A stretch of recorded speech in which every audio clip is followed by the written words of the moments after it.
नमस्कार रसिक श्रोते हो, मी मंजिरी पाटील तुमचं मनापासून स्वागत करते AI ची वाटचाल या पॉडकास्ट मालिकेत.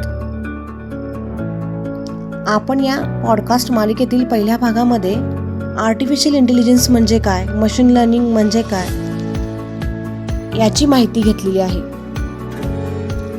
आता या भागात आपण बघूयात आर्टिफिशियल इंटेलिजन्सचा शोध कसा लागला. AI कृत्रिम बुद्धिमत्ता याचा शोध का लागला असेल किंवा कोणत्या गरजांमुळे याची निर्मिती झाली असेल असा प्रश्न आपल्या मनात आला असेल. तर AIचा शोध हा वेगवान, अचूक आणि बुद्धिमान निर्णय घेणारी यंत्रणा तयार करण्याच्या गरजेतून झाला. माणसाची मर्यादित क्षमता, वाढतं तांत्रिक जाळं आणि आधुनिक जगातील स्पर्धा यामुळे अशा तंत्रज्ञानाची मागणी निर्माण झाली, ज्यामध्ये विचार करण्याची, शिकण्याची आणि परिस्थितीनुसार वागण्याची शक्ती असेल.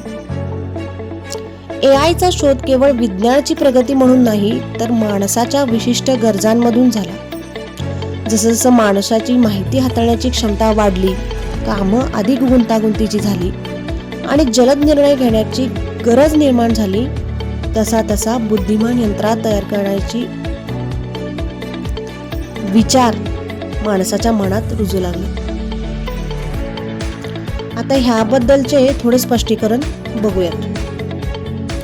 AIचा शोध हा माणसाच्या मर्यादा ओळखून व त्या भरून काढण्यासाठी झाला आहे. म्हणजेच माणूस थकतो, चुकतो, 24 तास तो काम करू शकत नाही, पण संगणक न थकता काम करू शकतो.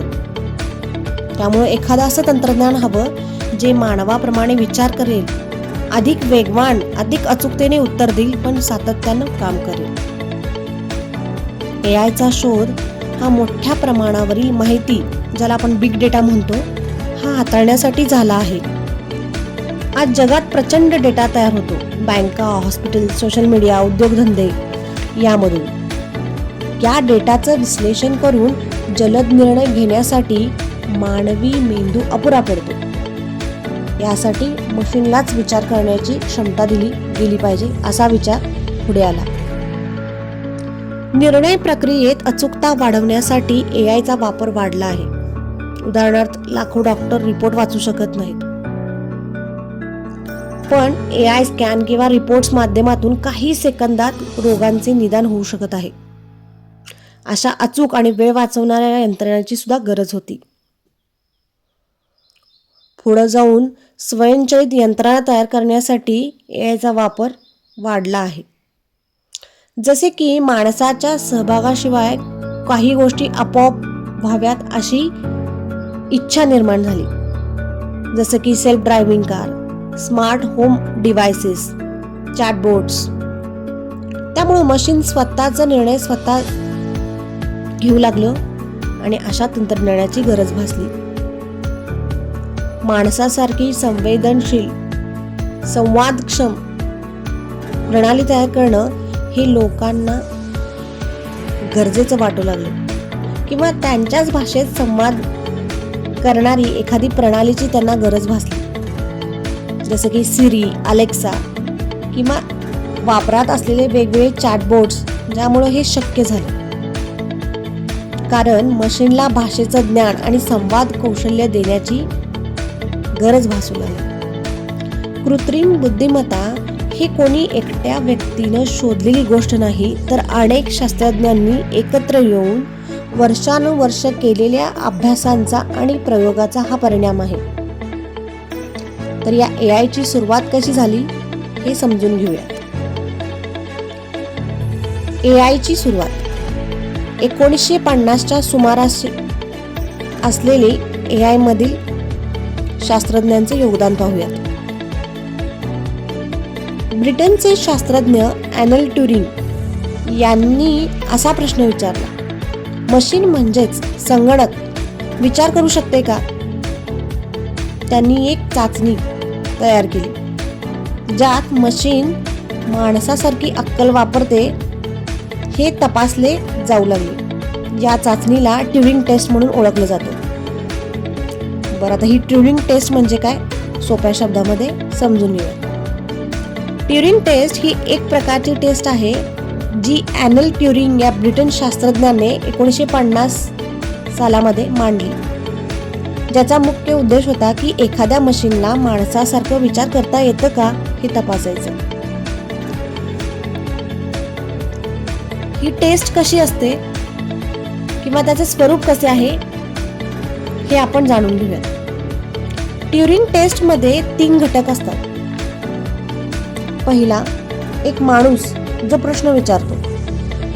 दुसरा, तोही माणूस जो उत्तर देतो. आणि तिसरा म्हणजे संगणक किंवा मशीन जो सुद्धा उत्तर देतो. आता हे कसं काम करतं ते पाहूया. प्रश्न विचारणारा माणूस टाईप करून दोघांनाही प्रश्न विचारतो, म्हणजेच माणसाला देखील प्रश्न विचारतो आणि मशीनला देखील प्रश्न विचारतो. दोघांचेही उत्तर हे टेक्स्ट स्वरूपात येते. आवाज आणि चेहरा यांचा वापर होत नाही. म्हणजेच आपण विचारलेल्या प्रश्नाचे माणूस सुद्धा उत्तर देतो आणि मशीन सुद्धा उत्तर देतो. जर प्रश्न विचारणाऱ्या व्यक्तीला सांगता आलं नाही की उत्तर देणारा हा माणूस आहे की मशीन, तर मशीनने ट्युरिंग टेस्ट पास केली असं समजलं जातं. आणि साधारण उदाहरण घेऊया. समजा एखाद्या संगणकाला आपण प्रश्न विचारला, तुला कोणती फिल्म आवडते सांग बरं. तेव्हा संगणक उत्तर देतो, मला इन्सेप्शन मूव्ही खूप आवडते. त्यात विचार करायला लावणारी गोष्ट आहे. आता हे उत्तर ऐकून, हे उत्तर वाचून तुम्हाला वाटलं की समोर जणू माणूसच उत्तर देतोय, तर मशीनने ट्युरिंग टेस्ट पास केली असं म्हणता येईल. या प्रकारे ही ट्युरिंग टेस्ट काम करत होती. या ट्युरिंग टेस्टचा प्रमुख उद्देश काय होता, तर मशीन फक्त गणना न करता माणसासारखा संवाद करू शकतो का हे तपासणं. संगणकात बुद्धिमत्ता आहे की नाही हे समजून घेण्यासाठी एक छोटीशी चाचणी होती. थोडक्यात ट्युरिंग टेस्ट ही एक मजकूर आधारित चाचणी आहे जी बघते की संगणक माणसासारखा विचार करू शकते का. जर माणूस आणि मशीन मधला फरक ओळखता आला नाही तर मशीनला हुशार मानलं जातं. ही टेस्ट एआयच्या इतिहासातील सर्वात महत्त्वाचा टप्पा आहे. ॲनल ट्युरिंग हे आधुनिक संगणकशास्त्राचे पाया घालणारे एक थोर शास्त्रज्ञ होते. त्यांनी ट्युरिंग मशीन या संकल्पनेद्वारे संगणकीय प्रणालीमध्ये मूलभूत रचना स्पष्ट केल्या. 1950 मध्ये कम्प्युटिंग मशिनरीज अँड इंटेलिजन्स हा त्यांचा संशोधनाचा पेपर, ज्याच्यामध्ये त्यांनी ट्युरिंग टेस्ट मांडली, जी आजही एआय मोजण्याचं एक निकष मानलं जात आहे. आधुनिक संगणकाची पायाभरणी देखील ट्युरिंग मशीनद्वारे झाली आहे. ॲनल ट्युरिंगनी केलेल्या संशोधनाच्या योगदानाचे प्रतीक म्हणून ॲनल ट्युरिंग नावाचा अवॉर्ड देण्यात येतो, ज्याला संगणक शास्त्राचा नोबेल पुरस्कार मानला जातो आणि तो अत्यंत प्रतिष्ठेचा मानला जातो. एआय चा शोध कसा लागत गेला, ज्याच्यामध्ये अनेक शास्त्रज्ञांनी आपापल्या परीने योगदान केले आहे. त्याच्यामधील पुढचे योगदान म्हणजेच एआय, आर्टिफिशियल इंटेलिजन्स ह्या शब्दाचा जन्म कसा झाला हे आपण पुढच्या पॉडकास्टमध्ये ऐकूया. धन्यवाद.